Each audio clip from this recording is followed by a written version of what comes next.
Everyone knows that maintaining a relationship with a billionaire girlfriend isn't easy. You have to be wary of her male best friend, sweet-talk her parents, and be as charming as honey. I thought I had everything under control and my girlfriend was deeply in love with me, but then I overheard her mother secretly tell her, "He's just a gold digger after our house and land." My girlfriend has a male best friend. They grew up together, closer than siblings. When Willow and I first started dating, she introduced David to me this way. I believed her. Until Willow's junior in her research group hinted at me, "George, you should visit our lab more often instead of just focusing on your projects." I was quite familiar with him, so I complained. "I don't have time." "You know my advisor's nickname, right?" After a while, he replied, "But that brother of Willow comes to the lab every day. Many people are guessing if you two broke up." I was stunned. But Willow wasn't the type to flirt around. I trusted her. If it were someone else, I might be jealous. But David was like her brother, so it seemed like a misunderstanding. However, one day, I went to see Willow and was a bit surprised. David was indeed there. It was hot, and he had ordered ice cream to Willow's lab. There was a counting error, and there was one less ice cream, so he said, "Willow, you'll have to share with me." I stood at the door, watching him offer the ice cream to Willow. Willow, looking at her computer, turned away, saying, "You know I don't like sweets." David wanted to say something more, but a junior had noticed me and called out, "George is here, come in." Willow immediately turned around. David's hand shook, spilling the ice cream onto her skirt. It was pink, probably strawberry flavored.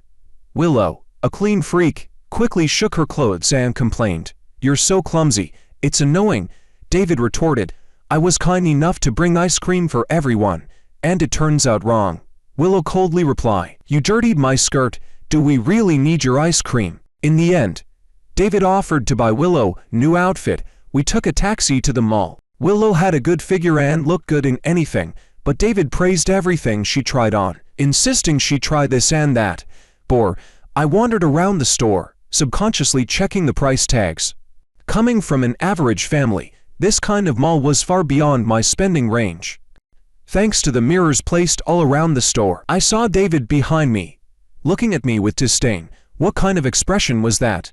It was contempt, mockery, and a sense of superior pity. My hand felt like it had been stunned by a bug, and the clothes slipped from my grasp. Indeed, it was good material, and under the air conditioning, my fingers felt chilly. David withdrew his gaze and walked away. I stood there quietly for half a minute before returning to the fitting room door. Willow, standing in front of the mirror, impatiently asked, "David, are you satisfied now?" The clerk quickly packed it up. "No discount on new arrivals, 4,999 yuan.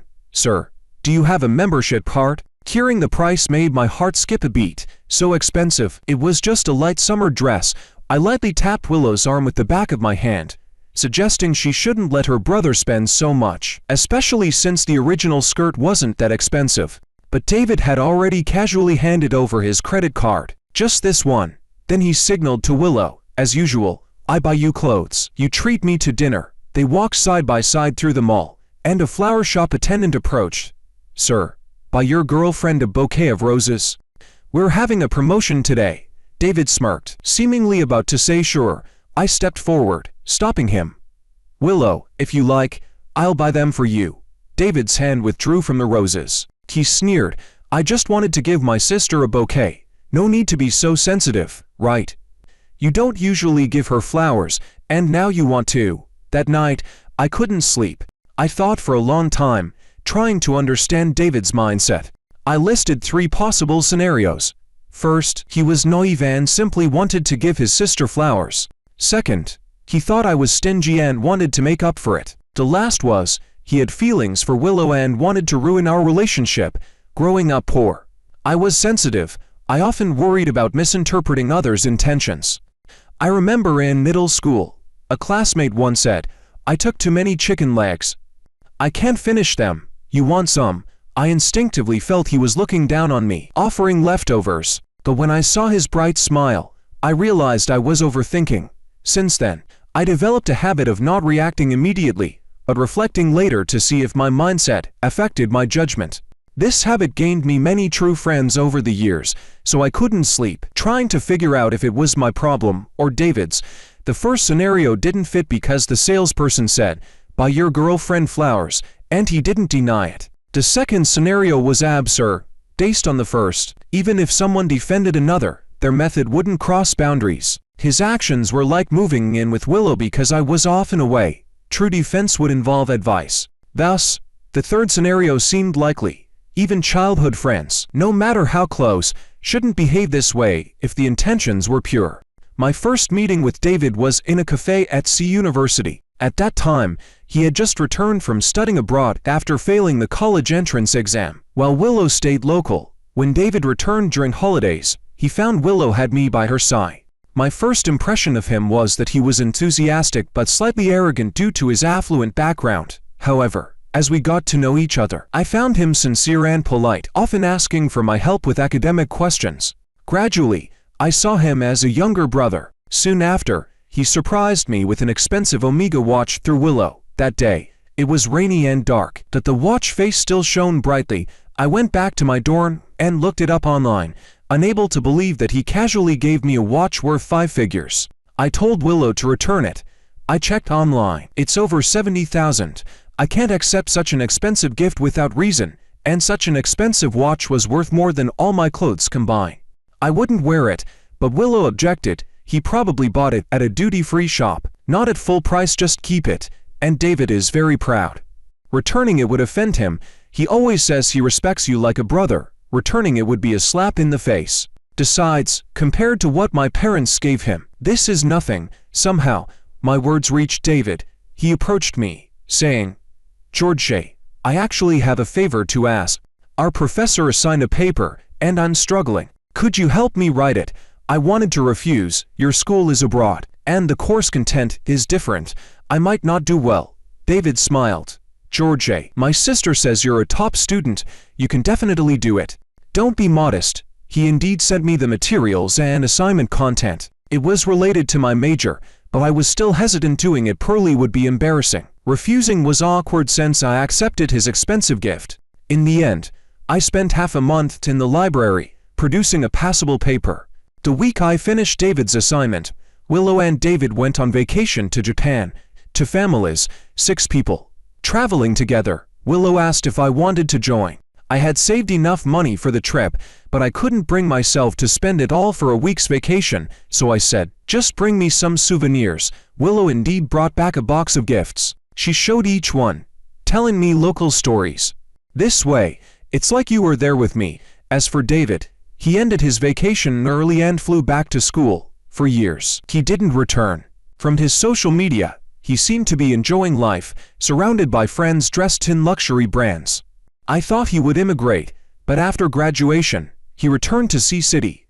Now, Willow and I had graduated and were in graduate school. David had no proper job, sometimes saying he was applying for a master's, other times trying to start a business, but his ventures, like a bubble tea shop, quickly failed. Willow's mother once complained, "David is a good kid, just spoiled by his family. Young people need something to do, or they'll waste away." My relationship with Willow was stable and recognized by her family. When visiting her home, if we met acquaintances, her aunt would introduce me as the prospective son-in-law, a great student. I like him a lot. Her friends naturally praised my promising future. But some things couldn't be said directly to elders. David's family wealth was evident. Even if he never worked, he could live comfortably. Unlike me, constantly fearing my poor background wouldn't impress Willow's parents. So, I worked hard on my studies, research, and impressing my professors, all to make my resume shine. Because apart from my resume, I had nothing. I said, "David has good prospects. Any path he chooses will be smooth." Spending time thinking about his direction isn't being idle, it's honing his skills. This was a lie. What I truly thought was, David should find something proper to do, otherwise, he'd keep visiting Willow in the lab, dragging her to parties, dinners, movies. This wasn't a good sign. The reason I didn't immediately confront Willow about David was primarily because, while David's behavior was obviously problematic, Willow's attitude towards him wasn't. I've known all her friends over the years we've been dating. She treated David just like she treated them. If she met them without makeup, She met him without makeup, no pretense. If she scolded them, she scolded him just as harshly. Willow and I didn't have the habit of reporting to each other when we met friends, but when I asked about David, she would always tell me honestly. I once hinted, "Why does David keep seeking you out? Doesn't he have other friends?" She seemed completely unaware. He was studying abroad for several years. His old friends have drifted apart. If Willow was innocent, but I insisted she set boundaries. With her headstrong personality, she definitely think I was too controlling. By nature, I prefer indirect methods when facing issues, subtle hints instead of direct confrontation, leveraging others instead of taking action myself, and passive overactive measures whenever possible. So, I devised a strategy. We had a classmate from undergrad, Lucas, whose cousin wanted to apply for a master's program at B University. He asked for help on his social media. Honestly, I had always been somewhat resistant to Lucas because of his personality. While I was more reserved, he was very flamboyant and loved being the center of attention. As a result, I rarely reached out to him, but this time, I not only helped Lucas's cousin revise her resume and prepare her materials, but I also personally took her to visit the professor. Although it was early to do these things, it's always good to be prepared in advance. Lucas's cousin, Anna, was a pretty girl, but she always had a somewhat gloomy look in her eyes when she wasn't smiling. Anna's undergraduate background wasn't very strong. Although she had won some awards related to her major during her studies, her fundamental skills were solid, but the professor's attitude towards her was noticeably cold. Both Lucas and Anna were somewhat disheartened. I reassured them, at this stage, it's just about making a good impression on the professor. Ultimately, it's the exam results that matter. Don't worry, I'll contact some people from the previous year and get some study materials for her. Since I helped out, Lucas felt obliged to return the favor. So, he treated me to dinner, and when he was about to invite Willow, I stopped him. Willow is busy lately. Let's not disturb her. I don't want her to blame me for delaying her work. Having dinner alone with his cousin might raise suspicion, but with her brother present, it was different. A dinner with one girl and two guys, discussing school exams, sounded perfectly normal. I intentionally chose a popular restaurant where we spent an hour just waiting in line. By the time we finished dinner, it was already 10 at night. Perhaps because Lucas was overly enthusiastic, Anna became even more silent. Willow and I always called each other every night. By then, she had already called 3 times without getting an answer. I guessed her anger was reaching its peak, so I finally answered, putting the call on speaker. "George, where are you? There's no one in the dorm, and you're not answering your phone." Making sure both Lucas and Anna could hear, I responded with a hint of confusion. "Is something urgent?" "I'm having dinner with Lucas and his sister. I was helping her with something, so Lucas invited me to dinner." Willow seemed taken aback for a moment, and after 10 seconds, she said, "Where are you? I'll come find you." Trying to cover up her earlier awkwardness, Willow arrived at the restaurant, warmly holding Anna's hand and calling her sister. We chatted about everything from stock markets to national affairs, with occasional jokes, keeping the atmosphere pleasant. By the time we returned to campus, it was quite late. I walked Willow to her dormitory, but didn't leave immediately. The night was hot and humid, and she hugged me, standing on tiptoe to kiss my cheek, suddenly a bit annoyed. "Why didn't you tell me you were going out with a girl?" And Anna was wearing a skirt, such a short one. I knew what Willow was thinking. A few years ago, before we started dating, many girls at school had asked if I was single. Even after Willow confessed, some girls still asked about me on campus message boards. But I never had meals alone with other girls, giving her a sense of security.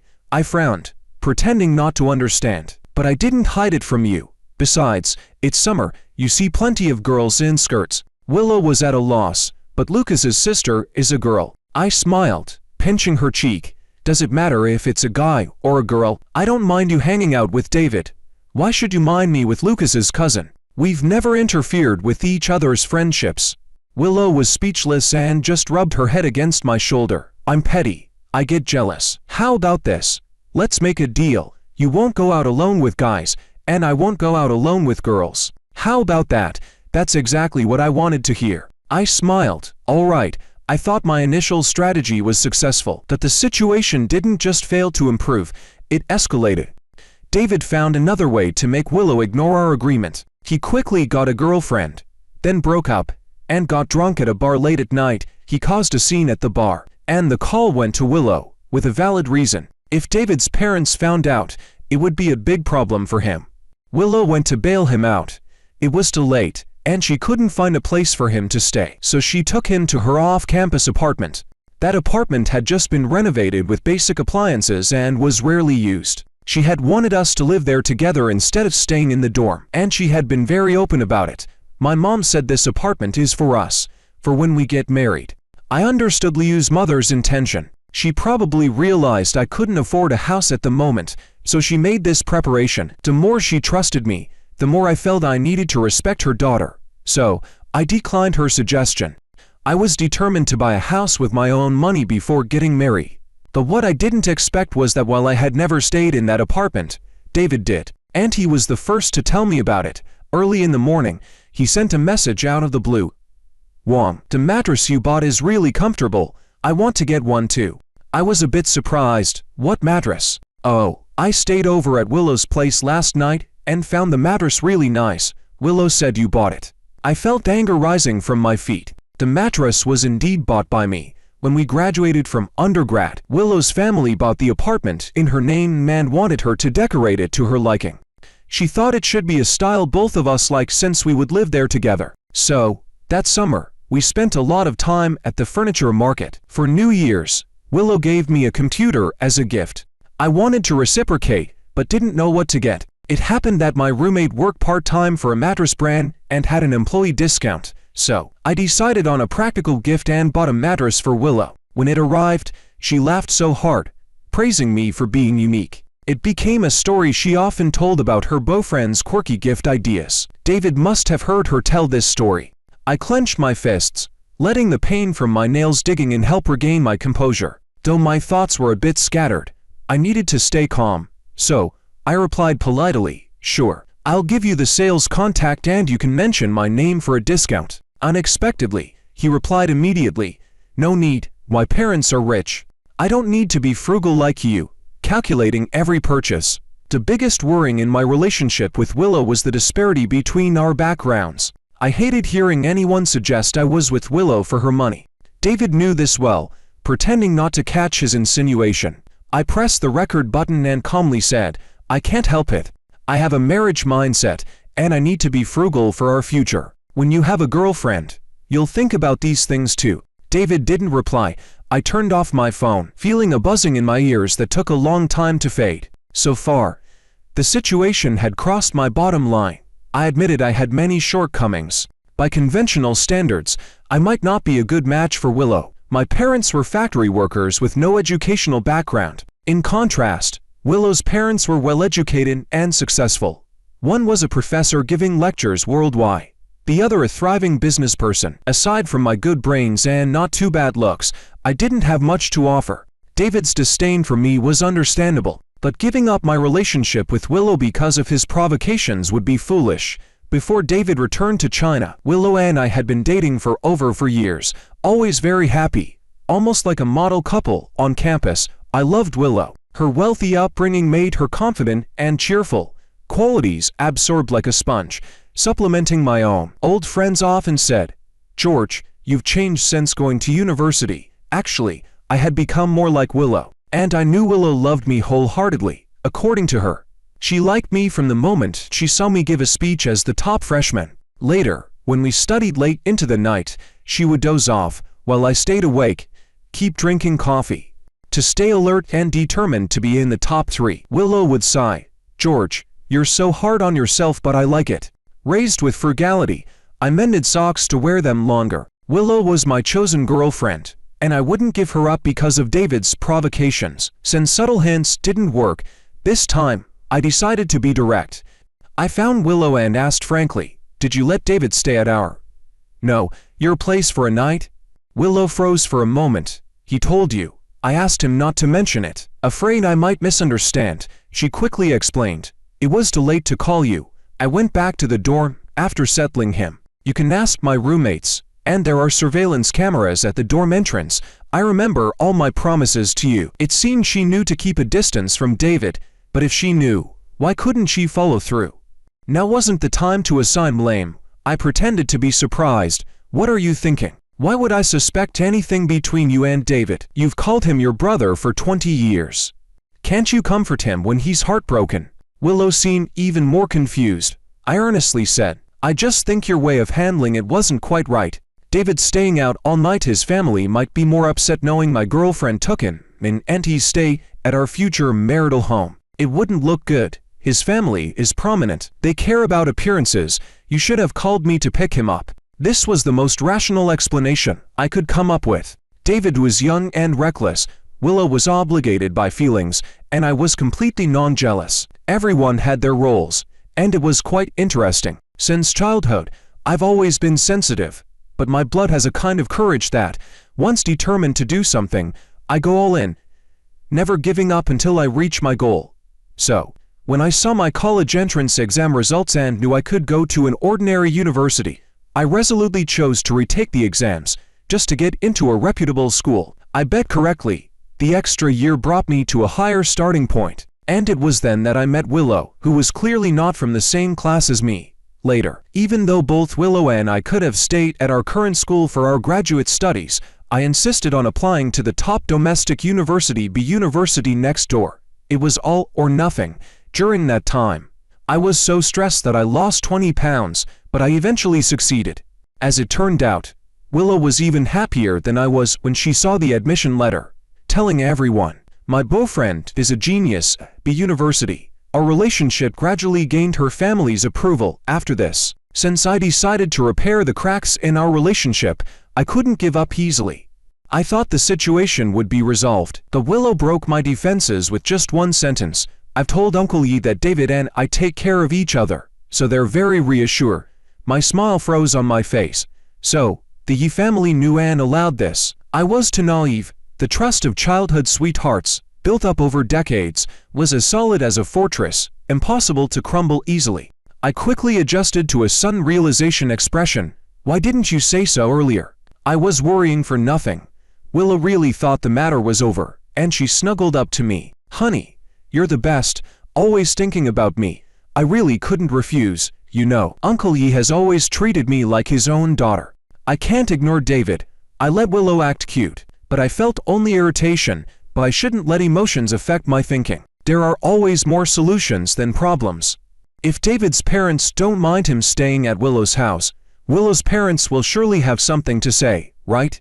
After all, a beautiful daughter going to a bar in the middle of the night to pick up a guy and bring him home must be worrying. If nothing else, they should consider Willow's reputation and my opinion. I found an opportunity to mention to Willow's mother, "Did you know David recently broke up?" Auntie Yi was curious. "Oh, what happened?"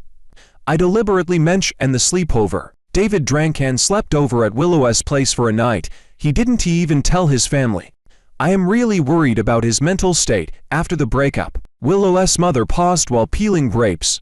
For a moment, I thought she would say something fair, but soon she started a long speech. "They've always been like this, covering for each other since childhood. When one does something bad, the other protects them." She went on for 10 minutes about their childhood stories. My attempt fell through again, and my heart cooled bit by bit. Liu's mother also didn't think it was a big deal. In her eyes, Willow and David, even in their 20s, were still children. Their bond, built over years of growing up together, was stronger than my few years as a prospective son-in-law. If I suggested Willow and David avoid each other, she might think I was meddling. I really started to get tired of this matter. Such a childhood friend, impossible to shake off, provoke, or scold. Wouldn't even appreciate reason. What to do? I decided to take a third approach. The story of "if the mountain won't come to me, I'll go to the mountain" can also be understood as moving the mountain so that no one can come over. Since I couldn't stop David from finding Willow, I would make Willow stay away from David. We both planned to pursue a research path, so if we applied for a PhD abroad, we could naturally separate David from us. And considering our career development, having overseas experience would be beneficial. Before David inserted himself into our lives, I had discussed this possibility with Willow. She was not very willing to leave her familiar environment, but said, if she went with me, she could accept it. The biggest obstacle was her family. Being a pampered daughter, her parents would probably be reluctant to let her go abroad. So, I had two plans for going abroad. The best outcome would be Willow willingly going with me, and her family not opposing. This would completely cut off David's influence on us. The worst outcome would be Willow willing to go, but unable to because her parents disagreed. But this was not unsolvable either. I could stay and let Willow feel guilty, causing her to distance herself from her family, including David. It sounded like there were many uncontrollable factors, but if I planned carefully and executed properly, success was possible. 0.06 With my mind made up, I worked almost desperately to make my resume impressive enough to get a full scholarship covering living expenses. I spent day and night in the lab, occasionally taking a 5-minute break to check social media. David's personality naturally inclined him to share.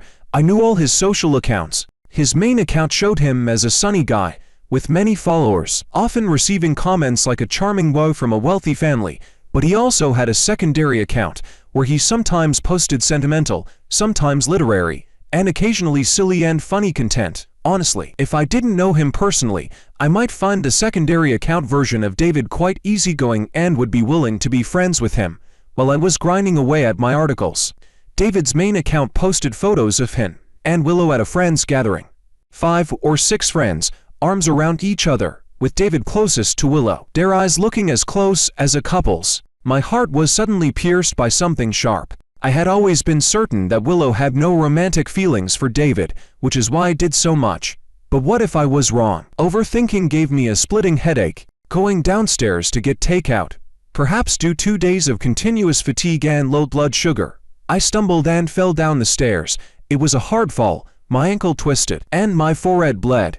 It was utterly embarrassing. It was Sunday night, and the teaching building was empty.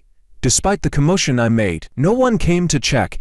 I struggled to sit up and open my phone to see who could help me. I clicked on Willow's WeChat profile. Our last voice messages were, "Today is David's birthday. We going to sing. I lines call you later when I am back in the dorm. Okay, I'll wait for you." Willow was with David. Was it the right time to call her now? Pain clouded my thinking. I hesitated for half a minute, unable to make the most beneficial decision. When I opened my eyes again, there was a pair of shoes in my sight. Pure white sneakers, spotless. The owner of the shoes squatted down slowly, their gaze level with mine. It was Anna. Her appearance here wasn't surprising after failing to see the advisor. She started contacting senior students, occasionally helping us run errands to earn a good impression. This little girl was quite purposeful, somewhat like me. Anna lowered her gaze. "Senior, if your girlfriend is too busy celebrating someone's birthday to come, I can take you to the hospital." She heard everything. I felt a bit embarrassed and tried to explain. "No need to trouble you. I can go to the hospital myself." Anna pinned me with one sentence. "There's a problem between you two." Her tone was indifferent, and I couldn't discern her intentions, but I don't really care. She extended her hand to me. "Get up. I'll take you to the hospital faster. Isn't the senior racing against time to publish papers? The time you waste now will need to be made up for later." I hesitated for 3 seconds. I didn't refuse her help. Anna was right. Even if I wanted to use my injury to manipulate Willow, I couldn't let the injury delay my papers data. She helped me up. She looked slim but had the strength to support me down the stairs. "Thank you." "No need." Anna was indeed efficient. In less than an hour, my ankle sprain was treated, and the doctor gave me some oral glucose. The CT scan showed no serious issues. It was quite late, but Anna showed no signs of fatigue. She calmly organized my hospital documents, sorting them by size, and said, "You can call your girlfriend now." "What? Call your girlfriend to come see you?"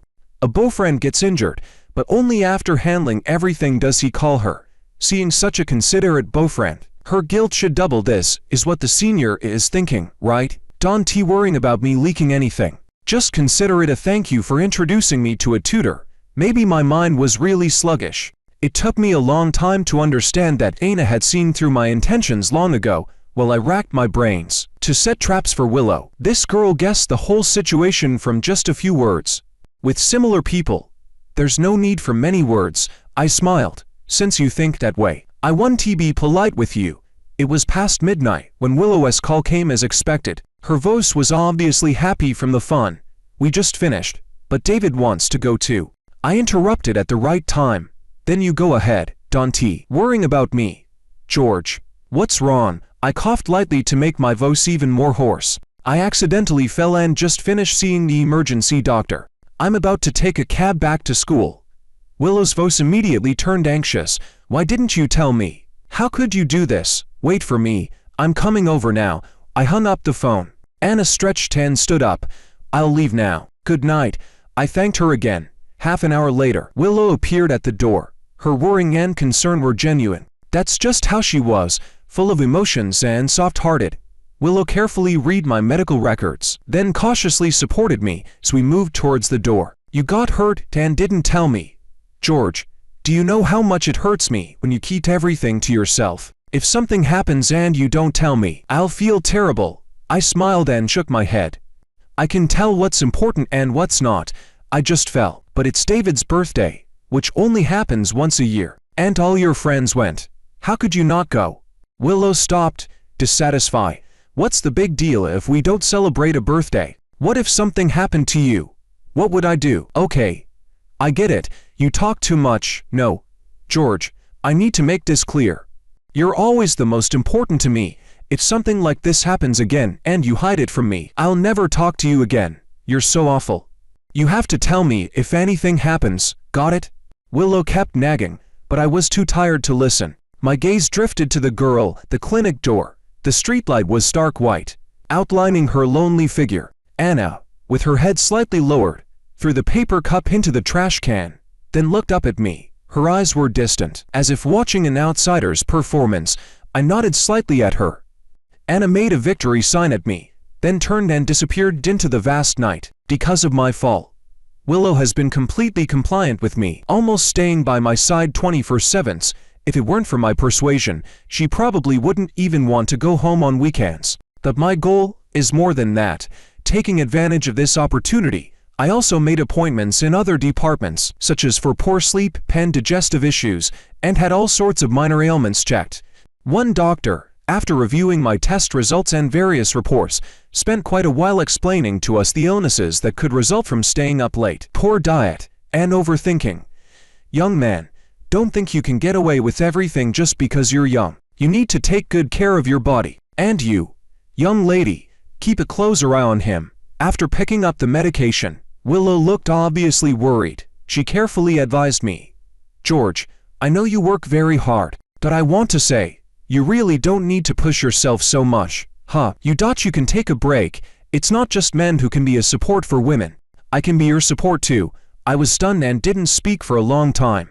Willow thought I was angry and hurriedly explained, "I don't mean that you should rely on me, or that your efforts are useless. I mean, look, although my family isn't very wealthy, supporting our expenses is more than enough." Given her parents' financial strength and their love for her, more than enough was likely an understatement. I shook my head and said seriously, "It's because your family is well off that I'm pushing myself so hard." "George, do you think I don't feel tired? Do you think I don't need a break, but I don't dare to, because I don't have the confidence? For so many years, I've never shown too many negative emotions in front of Willow. In her eyes, I've always been serious, ambitious, resilient, and never willing to admit defeat. But this time, I honestly told her that I felt miserable many times over the years. Even though I'm a man, many social etiquettes and manners I've learned from Willow. Her well-off background has always made her poised and graceful, while I, in contrast, often felt clumsy like a child. Sometimes I would silently recite these so-called social niceties in my mind, repeatedly memorizing them and making them my own. The first time we went on a trip, it cost over $5,000.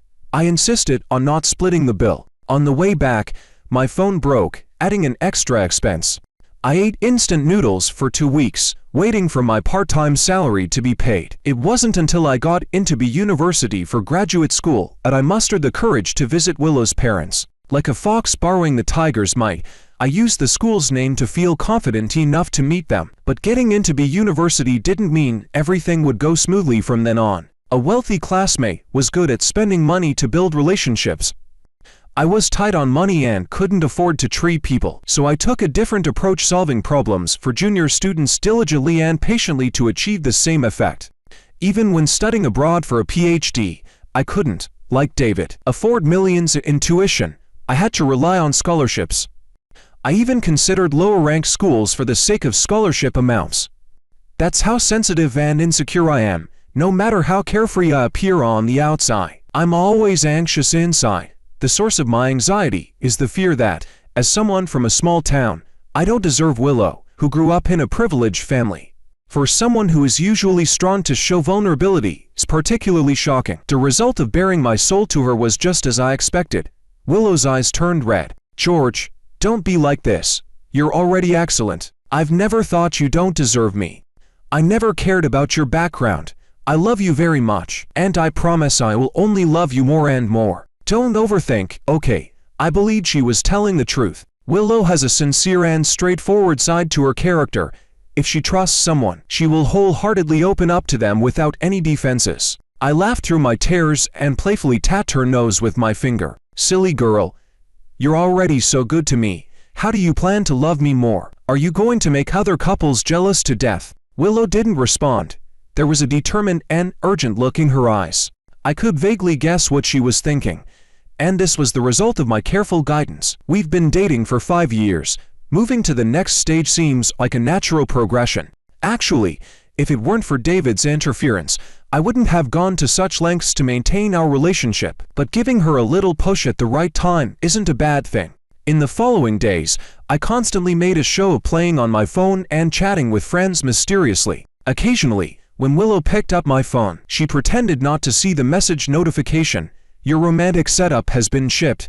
We both pretended not to know anything. The weather had cooled down, and one autumn day was my 24th birthday. My plan was set for this day. I pretended to invite Willow to a restaurant just to celebrate my birthday. But even if she had some inkling, she was still moved to tears when she saw the restaurant decorations. I had invited a dozen of our mutual friends as witnesses. Under everyone's gaze, I knelt on one knee, opened a small velvet box in my hand, and asked under everyone's watchful eyes, Willow, will you marry me? The projector in the center of the restaurant played a slideshow of our photos over the years. We attended classes together, competed together, joined clubs together, and traveled together. Her makeup became increasingly adept, and my demeanor became more gentlemanly. The happiness captured in these photos, even when viewed years later, would still be moving. I thought I was someone who could control my emotions, but when I heard her say yes, my eyes turned red. This moment was captured by our friends and posted on their social media platforms. Everyone was laughing and offering congratulations. The laughter felt like endless waves, making me dizzy. But in the next moment, Willow's phone rang. She glanced at it, and her expression suddenly became serious. She gestured to me and went to a quiet spot to take the call. I quietly approached and overheard Willow's mother's anxious voice. Hurry. David is in trouble and at the hospital. Willow sounded a bit helpless. Mom, I'm in the middle of something important. What nonsense are you talking about? You're secretly getting engaged to George without telling us. And we haven't even scolded you for being unladylike. But David rushed out to celebrate with you, got hit by a car, and now you need to come see him. Mom, can I come later? I'm with George. We've been friends with the Yi family for decades. Remember how Uncle Yi treated you when you were little? You're being unreasonable, dragging this out and making me so anxious. Willow sighed. All right, I'll go right away. She hung up the phone but seemed to be struggling with herself and didn't come back to ask me immediately. Seeing Willow's conflicted expression, I clasped my hands together. The ring on my ring finger was pressing painfully. David. Again. David. Why does he keep appearing in my life? Is it really just a coincidence that he got injured at this critical moment? Suddenly, I felt that all my efforts were meaningless. Willow was always like this, so soft-hearted that calling her a white lotus would be an insult to the flower. She felt heartache when I got injured, so naturally, she would worry about David. Even at my proposal event, she couldn't resist her mother's orders and planned to leave me to see David. And what about me? Left alone to handle our friends. Though she felt conflicted because of me, ultimately, I would become the price of her conflict. But why should I bear the cost of her conflict? The friends present were not just her friends, but also mine. Should they also share in my embarrassment? I slipped into the bathroom to calm myself down. It felt like an axe had split me into two. One part was furious, madly wanting to rush out, slap Willow hard, and cut all ties with her forever.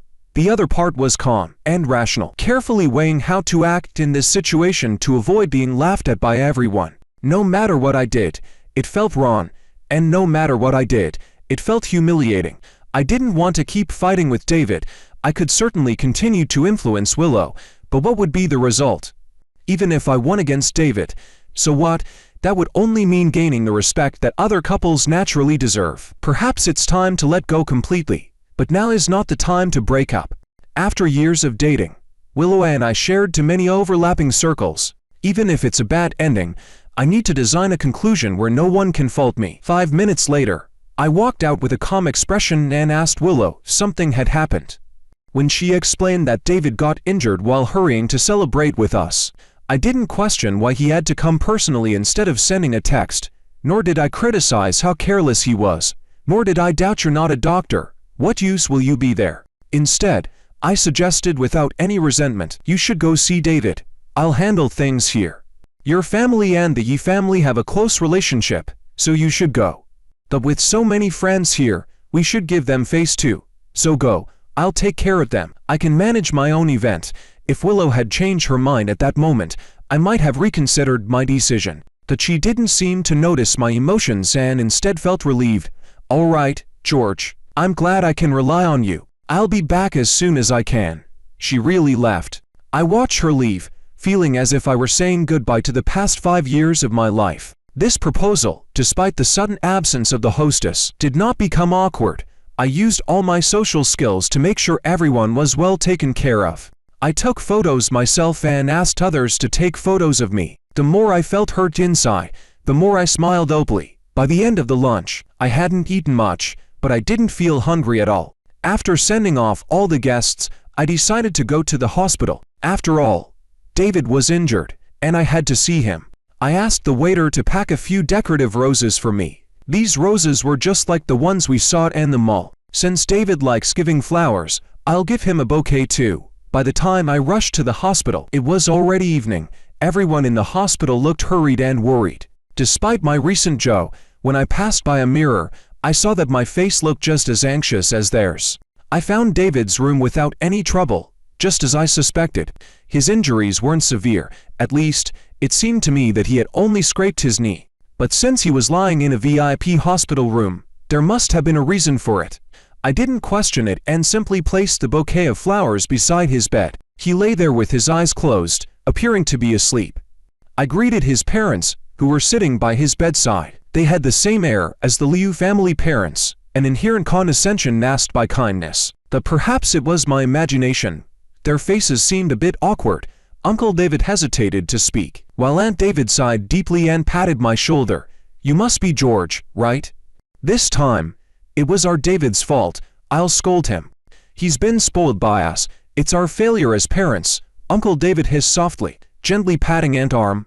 What are you talking about? The child is lying in the hospital bed. Can't you wait until he's better to say anything? Aunt David glared at him.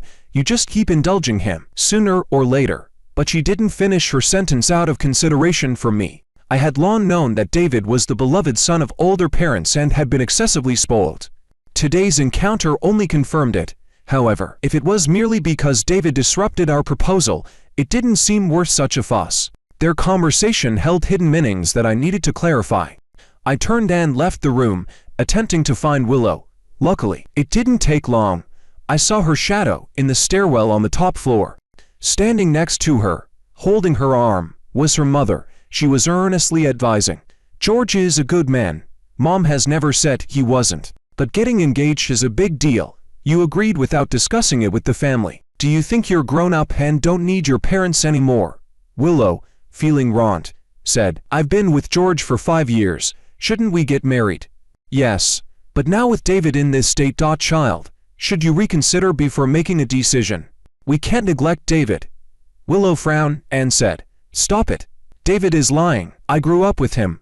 Don't you think I can tell? He's full of lies, and you still believe him. How could he possibly like me, although I had already known this? Hearing it from their mouths still shook me. The amount of information in those few sentences was overwhelming. If I hadn't already decided to give up on this relationship, I would probably be feeling unbearable pain. David indeed liked Willow and had just confessed his feelings to her. But Liu's mother insisting they couldn't neglect David caught me off guard. I had previously suspected numerous times Liu's mother had said that they were covering for each other, thinking that David staying at Willow's house was no big deal. Was I being overly suspicious, or did she have other intentions? Now the answer was clear. At this moment, I felt a bit like laughing. 20 years of being childhood friends, but not turning into lovers, they probably thought I was the intruding third party. Willow's mother was still pleading, "Even if you don't believe it, we still need to give the David family an explanation. How about this? You're still young and haven't graduated yet. There's no rush. Don't get the marriage certificate now. Wait until David gets better."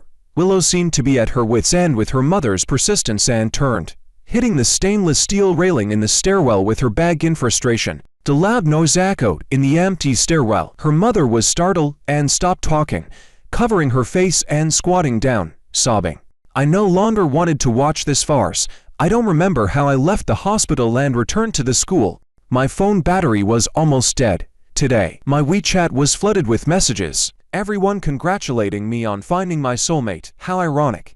At noon, I was still eagerly anticipating a happy ending with Willow, but by evening, I learned that David indeed liked her, and Liu's mother was pleading with her to reconsider. Am I disheartened, self-pitying? Not really, it's just that I finally understood everything, and that's it. My parents didn't finish high school and could only work in factories. Factory work was both hard and poorly paid. Our relatives were either old or sick, always borrowing money.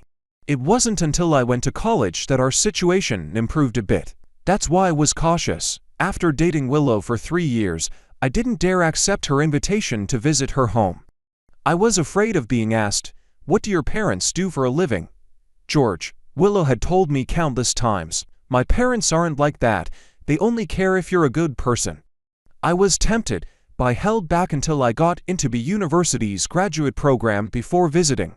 That day, they were extremely warm and praised me endlessly. I naively thought it was my suspicious mind misjudging them. Turns out, I was too naive. Willow's parents never approved of me. They just didn't want to upset their daughter, so they didn't oppose it. Dating was fine, but marriage was out of the question. The more I thought about it, the colder I felt. I desperately needed something to warm me up, like alcohol, but I couldn't drink too much because Willow might want to talk to me, and I needed to stay rational. I restrained myself and bought 3 cans of beer, sitting quietly in the stands of the playground, drinking in silence. But by 11:30 p.m., Willow still hadn't contacted me, not even a WeChat message, so I lazily typed out a message while holding a beer can. "I went to the hospital to see David tonight, but didn't see you. I'm going back to the dorm to rest. Let me know when you're settled. Love you." We had to break up. Now that my emotions were overwhelming me, staying calm was the best strategy. Once I was clear-headed, I'd come up with a plan. The breakup had to be initiated by me, but the reason couldn't be because of me. Alcohol numbed my nerves, and for once, I slept in. When I woke up, I felt pretty good. I went to find Willow and check on David. When I asked if anything happened in the hospital, Willow's eyes looked a bit unnatural. Nothing. Just that David was careless and didn't look while crossing the road. He'll be discharged in a few days. Willow wasn't good at lying. Her current behavior was already forced calmness. There could be many reasons for her hiding the truth from me. Maybe she didn't want me to worry, or maybe she was afraid I'd be angry with David. Either way, not being honest with me meant she was struggling inside. I said nonchalantly, "Oh, that's good. I'm relieved. But about our marriage certificate?" Willow's body tensed up, but I quickly added, "I thought about it again and decided it's better to wait until after graduation. After all, marriage is a big deal, and our parents should meet again to discuss. Plus, there's a lot going on right now. I don't want to mess things up." Willow didn't say anything. She just threw herself into my arms and hugged me tightly. "George, I won't let you down. You have to trust me, trust her." I've trusted her many times before. I've given her so many chances, but unfortunately, she never sees them. This is understandable, though. Willow didn't grow up lacking security like I did. When she encountered opportunities, she didn't cling to them like an octopus. Willow was born with a silver spoon in her mouth. She had countless opportunities in her life. Losing one wasn't a big deal because another would come along. This time, my last bit of gentleness for her was exhausted. I once thought Willow was my lifelong partner. She was sincere, passionate, and kind-hearted. We shared academic pursuits and even laughed at the same obscure parts in movies. But I overlooked that she was also a dutiful and obedient child. If her mother asked her to do something, she wouldn't refuse. I said, "David's accident worries me. We're both only children. If something happens, our families would be so worried. Why don't we stay at the university for our PhDs instead of going abroad?" Willow was overjoyed and agreed.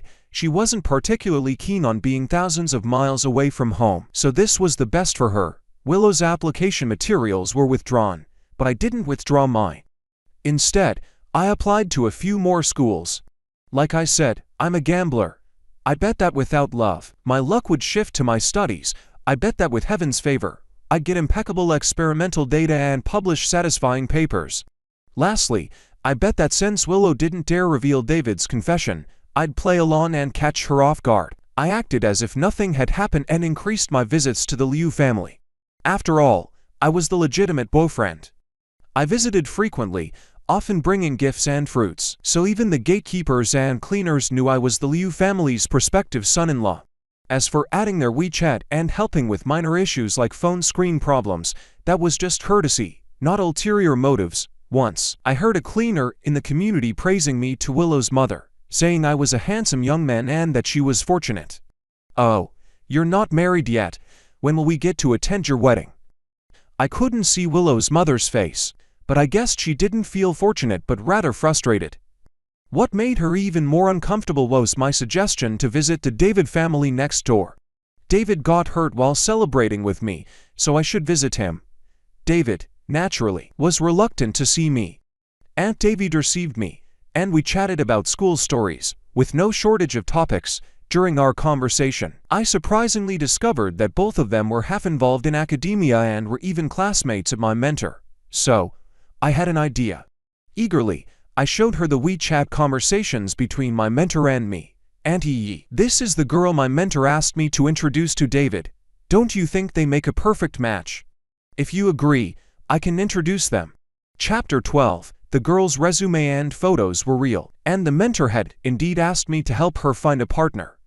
However, my purpose in showing them was not to introduce her to David, but to take this opportunity to display my social circle to the David family. Most of what Aunt David knew about me probably came from what Willow's mother had told her. Therefore, I feared that the David family's impression of me was still stuck on a student from a small town who only knows how to study and whose family is poor. Calmly, I pulled out a few more photos from my phone and spoke as if it were casual conversation. "Look, this is a photo of me with Professor Zhang and this other student at an academic conference. Professor Liu published an article, and some of the data was done by me. Oh, I heard he once worked at your institution. Do you know him?" Finally, I showed a photo of me, Willow, and other professors and students from B University. It was taken when I won an award at a competition, and my friends helped me take it. In the sunlight, everyone was smiling happily. Willow and I stood in the center. Willow and I are very fortunate to have met great mentors, who happen to be friends. Both of them want to be the witnesses at our wedding, which is quite interesting. The more I spoke, the more serious Aunt Ito's expression became. She probably didn't expect so many people to endorse our love. Seeing her expression, I knew David couldn't cause trouble anymore. My relationship with Willow was indeed coming to an end, but a friendly breakup was impossible, especially with David. I couldn't let him get what he wanted. I admit I was still gambling. I bet that even if Aunt David allowed her son to steal a girlfriend from a poor, unsupported student, she would have to reconsider if that student was a cherished pupil of her colleagues or peers. The David family undoubtedly liked Willow. Arranging a marriage between these childhood friends would save them a lot of trouble. But, compared to the overly indulgent Uncle David, Aunt David still had some rationality. Willow and I had been dating for 5 years, and our proposal had already been publicly announced through our social circles. A respectable family would not allow their child to interfere in such a relationship. From what I gathered, Aunt David was naturally conservative, always proud, and had worked within the system for half her life. She was more concerned than anyone about her reputation. As the saying goes, the barefooted are not afraid of those with shoes. Compared to David, I was the barefooted one. Unless David and Willow could get married, the David family wouldn't dare take that risk. I won the bet. 2 days later, when I talked to Willow about David again, she said, "He went abroad. He'll go first and then slowly choose a school." Auntie went with him. David had spent a year idling without deciding his future, but after one visit from me, he had it figured out. I averted my gaze, pretending not to notice Willow's thoughtful expression. Perhaps David's parents finally decided to take decisive action and could no longer tolerate their son's reckless behavior. David's departure abroad clearly affected Willow's mother. Or maybe Aunt David had told her something, making her suspect that I was involved. When I visited again, she clearly told me not to come so often. She claimed she had health problems and needed to go to the hospital. Headaches, shoulder pain, eye discomfort. If the hospitals in City C couldn't find the problem, then she would go to the major cities of Beijing, Shanghai, or Guangzhou. But what she really wanted was to separate Willow from me. The tricks were the same as always. What I could think of, Willow's mother could think of too. It didn't matter because I had already received my first offer. Although it was only a half scholarship, it was still a significant encouragement. In the future, I would receive more. I had already prepared my escape route. The reason I maintained the current situation was that I wanted to leave cleanly and beautifully. I thoughtfully encouraged Willow to accompany her mother for treatment. Willow didn't want to, fearing it would affect her graduation, so I spoke for her mother. Children should be filial. So Willow shuttled between the hospital and school. Finally, her mother grew tired of the hassle and returned to City C to rest. I noticed Willow had lost weight, so I volunteered to make her some nourishing soups. There was no way to cook in the dorm, so I went to the house Willow's mother had prepared for our wedding. Willow had given me the key to Peony Garden, but I rarely used it. The house prices there were high, and I feared her mother would think I was after their money. But now, there was no reason to avoid it. I wanted them to think my true intentions were showing. I frequently went in and out of Peony Garden, cooking and bringing food to Willow. Of course, I also shared the food with my mentor and classmates. Some friends of Willow's parents lived in the same complex. Occasionally, they saw me with the food container, stopped to chat, and praised me as a considerate man. These words always reached Willow's parents' ears. Some even asked, out of curiosity, when the daughter would get married so they could give a wedding gift. I knew the time was near. On Willow's 24th birthday, I asked everyone in the lab to celebrate together. The place, again, was Peony Garden. I took photos of the decorated living room, the cake I made, and the ingredients for the hot pot, and posted them on my social media with the caption, "Reserved for the rest of my life." I rarely showed my love publicly before. I always believed that true happiness didn't need to be displayed, but this time, I made an exception. Willow's mother had my WeChat and would see it. I guessed she would find a way to interfere, and so she did. While we were eating and drinking, making noise until 9:30 at night, Auntie arrived. Willow's classmates greeted her, but with an adult present, they didn't want to stay long and soon left. I said, "Auntie, you're not feeling well. You should go home and rest early. I'll clean up the living room and kitchen." But she smiled, gently pushing me out. A boy shouldn't always be in the kitchen. Go back to school with your classmates. I knew Auntie had come with the purpose of not letting me stay overnight in that house. David could stay, but I couldn't. How amusing. I pretended not to understand her intentions and laughed with the classmates. Halfway through, I realized I had forgotten my phone and asked the classmates to accompany me back. I had made a little trick with the door, leaving it slightly ajar. Through the door, I could hear fragments of Willow's mother's angry voice. "They're not even married yet. Auntie's already inviting friends over. Imagine how it will be after marriage. What did I tell you? Mom has never been wrong about people. That beau, George, is cunning. Coming from a poor province, people there are full of tricks. He's only after our house and money. You must open your eyes and not be fooled by him anymore." My heart finally settled. The result was even better than I expected.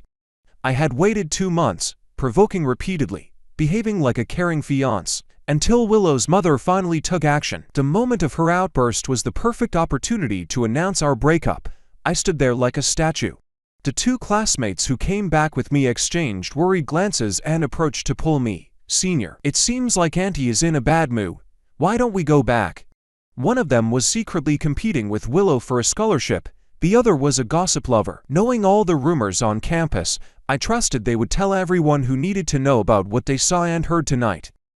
I gave them a helpless smile, then gently knocked on the door and entered calmly. The mother and daughter, in their confrontation, were startled to see me. "Sorry to interrupt, I forgot my phone."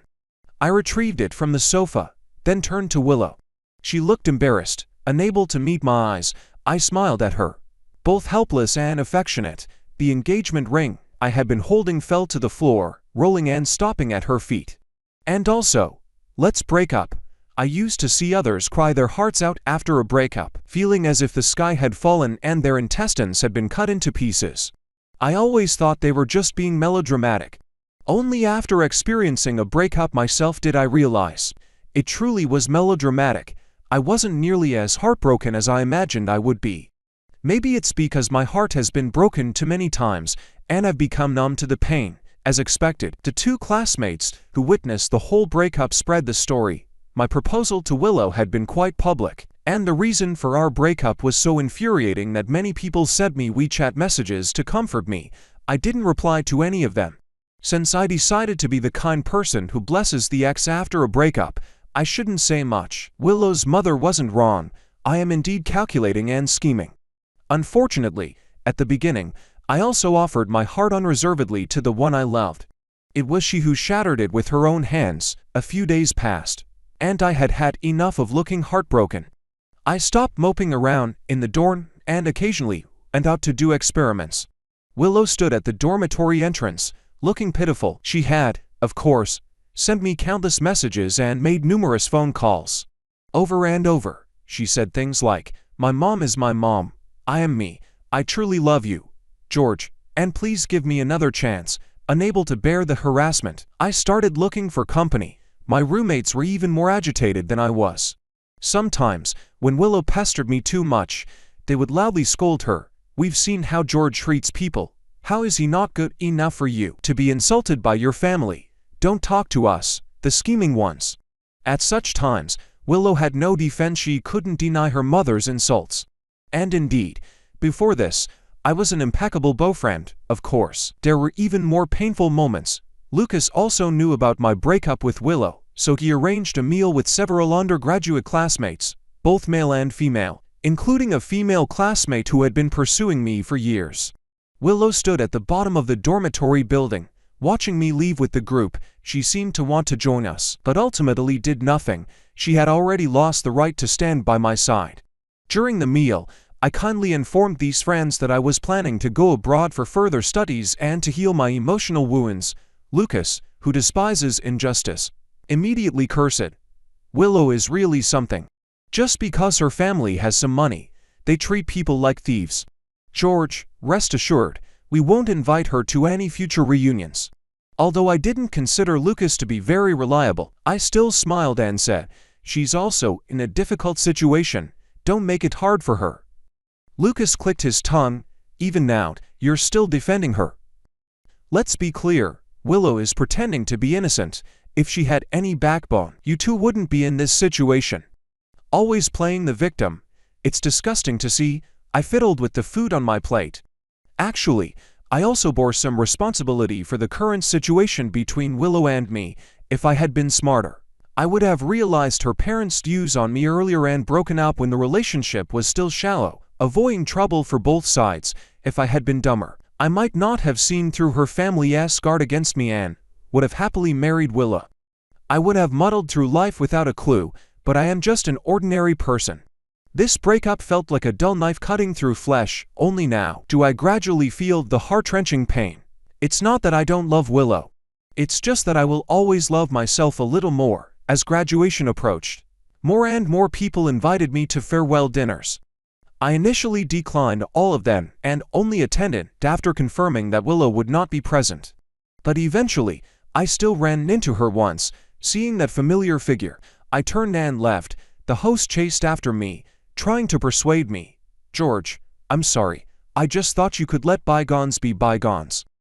I pretended not to see Willow hiding in the shadows and said, "She's such a good person. I'm not worthy of her. That childhood friend of hers is more suited for her." Who knows which word touched Willow? She suddenly rushed over, grabbed my sleeve, and said with trembling voice, "George, you know, don't you? I should have told you earlier. All those words from David are lies. Don't believe him." I was startled and stepped back a few paces to break free. Willow became even more agitated, pulling at my clothes with increasing intensity, even tearing a hole in my sleeve. She cried out in a near breakdown, "I don't like him at all. What my parents think is their business. Why can't you understand me?" This happened at the busiest time on the food street outside the campus, and our commotion drew everyone's curiosity. Covering my eyes, I said helplessly, "How else am I supposed to understand you? Your parents look down on me for being poor. Am I supposed to lack ambition because I'm poor? Is it okay for me to endure contempt? The person I love can't even firmly choose to stand by my side. Every time I take a step forward, she naturally breathes a sigh of relief and steps back. No matter how much I persist, what's the point? Willow, instead of questioning me, why don't you try convincing your parents to give up their prejudices? Because you don't dare. Because you are cowardly. Because you don't love me enough." I had already compromised enough. More onlookers gathered, and I spotted several juniors from University C among them. Some even took out their phones to record. Willow, with tears streaming down her face, kept apologizing and tightly grasped my tattered sleeve, as if letting go would mean losing something forever. Mutual friends tried to separate us, and some burly guys from the nearby skier stalls joined in. Hey, what's going on here? Can a woman harass a man these days? Don't be shameless." In the chaos, Willow fell to the ground. As she fell, I instinctively tried to catch her, but in the surrounding crowd, I also got injured. Security guards and police were called to the scene. The dispute escalated, and 5 or 6 people were taken in for questioning. The street was covered with surveillance cameras, and from the footage, it was clear that Willow had initiated the physical contact, making her the primary culprit. With graduation approaching, it was best to avoid trouble. Willow's parents quickly arrived, offering apologies and trying to calm things down. They even pleaded with me. "George, please tell the police that it's just normal couple quarrels. Why make it a big deal?" I showed them my injured elbow. "Uncle Yi, Auntie Yi, Willow and I broke up months ago. This is far from a normal couple quarrel. If you keep twisting the truth, I won't hesitate to escalate the matter, informing the police that Willow has been harassing me and seriously disrupting my life. If I say that, the nature of the issue changes. You two should think carefully." Their faces turned pale, but in public, they held back. Uncle pulled his wife away, but she couldn't resist muttering, "Didn't I say? A man like him is not worthy of my daughter." I usually have a good temper, but this time, I didn't hold back. I looked calmly into Willow's mother's eyes. "Auntie is mistaken. It's Willow who is not worthy of me." At this, even the usually amiable Willow's father changed his expression. "Young man, you should be kind. Our family has never treated you badly." I returned his smile. "Then please explain clearly how you haven't treated me badly. Did I ever spend your money?" Before Willow's father could speak, her mother angrily replied, "You spent Willow's money, and isn't her money given by us? We bought a house as a dowry. Isn't that generous enough? And you even encouraged her to go abroad for a PhD. Can your family afford that? Isn't it relying on us?" This time, I genuinely laughed. I took out a small notebook from my bag, opened it, and handed it to her, word by word. "These are all the expenses between Willow and me since we started dating. Every penny she spent, I spent too. We always went Dutch, fair and square. As for your house, I haven't stayed there for even a day. As for where I get the money to study abroad," I shifted my gaze to the back. "Willow, your mom doesn't know, but you do, right?" Willow stood silently not far away, her eyes filled with pain. Simple and straightforward as she was, she probably never expected her parents to be so aggressive. Her tears seemed to have dried up, and she said hoarsely, "George wins national scholarships every year, gets allowances for projects, occasionally takes private jobs, and does part-time work. His grades are excellent, and he has scholarships for his PhD. Mom, I've told you many times, George isn't after our money. Why don't you believe it?" Her mother, both ashamed and angry, gritted her teeth. You're young. I stopped caring about these debates and prepared to put my mind at ease and spend more time with my parents. To my surprise, my parents sold their house in the small town and planned to move back to the countryside. We are retired. Going back to farming is good. We sold it for 500,000 yuan. George, you should give this money to Willow. We don't have much money, but we hope you both can live well. I hadn't told them about my breakup with Willow, but now it's time to confess. My parents don't have much education and don't understand too many principles, but they know to treat their future daughter-in-law well. When I was in my first year of graduate school, they came to Sea City to visit me, which was our first family trip. Looking back, Willow's mom insisting on inviting my parents to dinner in Sea City probably had the intention of evaluating my family. My parents brought the best local specialties from our hometown. My dad is not good at talking. At the dinner table, he politely told Willow's mom, "Our child is far away. We can't help much. Please take care of him." Willow was very enthusiastic, insisting that my parents stay at Bianhua Garden. George just bought a new mattress. It's very comfortable. Thinking back, Willow's mom's smile was a bit bitter at that time. Probably, in her view, with me buying furniture and my parents staying over, it undoubtedly declared my ambition to settle in her house, and my parents selling all their assets for only 500,000 yuan, not enough to buy a bathroom in Sea City. How could I blame Willow's parents for being wary? Everyone's money isn't easy to come by, so it's natural for them to be cautious and critical. But my intentions and my parents' intentions shouldn't be trampled on. I held back tears and hugged my parents. Mom and Dad, don't worry. I won't let others look down on our family. I definitely won't. Finally, I graduated smoothly from B University. The recommendation letter written by my mentor played a significant role, and I successfully entered another top university for my PhD, receiving the highest scholarship awarded to B University students in the past 5 years. I moved from one campus to another, although the living expenses were sufficient. Studying abroad was extremely challenging. The feeling of being intellectually overwhelmed was constant, and the academic pressure was immense. Almost every day, I would ask myself, is this worth it? But I always told myself to hold on a little longer. As a greedy person, I wanted too much, and how could I achieve it without some hardship?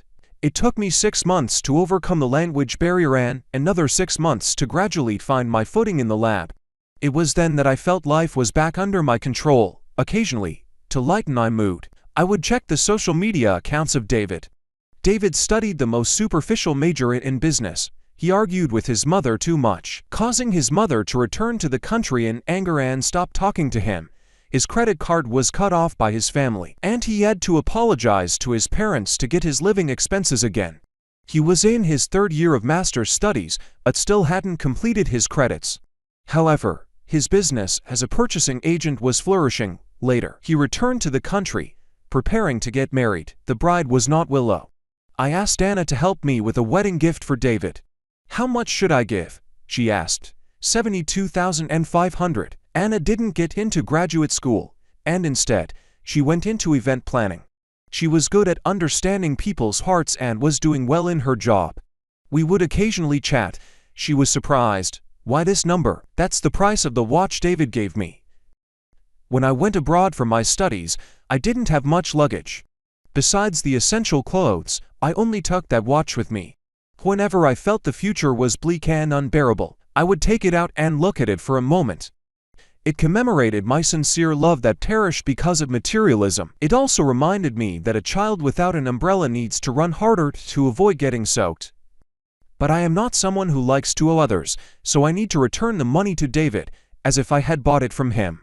After attending the wedding, Anna came back and complained to me. The bride is an internet celebrity. His parents didn't seem happy, with dark faces throughout the event, reportedly because of a premarital pregnancy. It said that the bride used to. I laughed. All right, I asked you to deliver the gift money. You don't need to gather so much gossip. I thought that was the end of it, but unexpectedly, I received a call from David not long after. In the end, our circles are small, and he could easily get in touch with me through someone. He politely thanked me for the wedding gift. After years without contact, his voice sounded calm and mature. I said, "It's nothing. We weren't that close back then, and you gave me such an expensive gift." I was quite touched. He seemed a bit speechless. "Actually, I wanted to apologize. I was a bit reckless back then, hurting Willow and you. I'm sorry, George." This apology sounded quite ridiculous, so I couldn't help but laugh but still maintained my politeness. "It's been years, there's no need to bring it up." David took a deep breath and continued to apologize. "No. I really feel sorry for you both. These years, Willow hasn't had it easy. After finishing school, she couldn't pass the exams for civil service or teaching positions and ended up working in her mother's company. She's been going on blind dates arranged by her family, but none lasted long. She's been waiting for you. I heard you recently got a faculty position at the university, which is impressive, and you haven't been in a relationship. So, if possible, could you consider her again?" Listening to his rambling, I didn't respond. Willow remembering me wasn't a surprise. We were each other's first love, met at the most passionate time of our lives, and spent 5 beautiful years together. Although we didn't make it to the end, it was enough to leave a deep imprint on each other. However, she might not necessarily be waiting for me. It could be that the boyfriends her parents chose weren't to her liking. I lazily asked David, "Consider her again? In what capacity are you asking me this? As her childhood friend, or someone who once had a crush on her?" David defended himself. "I never liked Willow. If that's what you're concerned about, then you're lying. I didn't do it on purpose. Auntie asked me to find a way to break you two up. Auntie always said you and Willow weren't suitable, and if I could make you feel inferior, you would leave her. Years ago, Auntie looked down on me. So why does she approve of me now?" David hesitated. "She still cares about Willow. Instead of seeing her searching endlessly. So she wants to settle for me." I couldn't help but laugh. "Sorry, I'm not interested. I'm doing well now and don't want to revisit past disappointments." David sighed. "Won't you reconsider?" "All right then." I always knew that it was Willow's mother who was truly dissatisfied with me. David just followed her wishes. This call was likely also influenced by Willow's mother.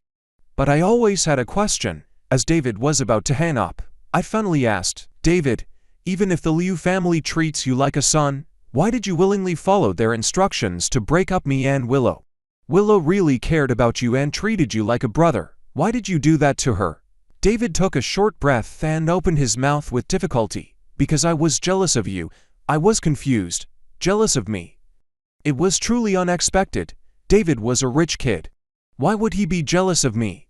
"Do you remember you helped me with an assignment once? I got a perfect score for that assignment, and the teacher praised me, saying I was the most talented Chinese student he had ever seen. In the following 3 years, I did try hard, but no matter how much I stayed up or studied, I always got the same comment, 'What a pity. David, you're a smart student, you can write an essay so perfectly, but why don't you work hard and prepare well for the exams?' I had no way to explain. That's when I realized, George, I was very jealous of you. I was jealous that you could easily reach heights I could never attain. So, I wanted to destroy something you had to bring you down a notch. I succeeded. You and Willow didn't end up together, but I didn't feel any joy. It's hard to describe my feelings. Shocked, helpless, but mostly relieved. I had considered many possibilities for why David acted the way he did. Maybe he secretly liked Willow, looked down on my humble background, or found my personality unlikable, but I never thought it was because he believed he wasn't as smart as me. So, I too had something worth his envy. That sensitive, fragile, doubtful, and insecure small-town student was also envied by someone. It's indeed ironic, but also suddenly liberating.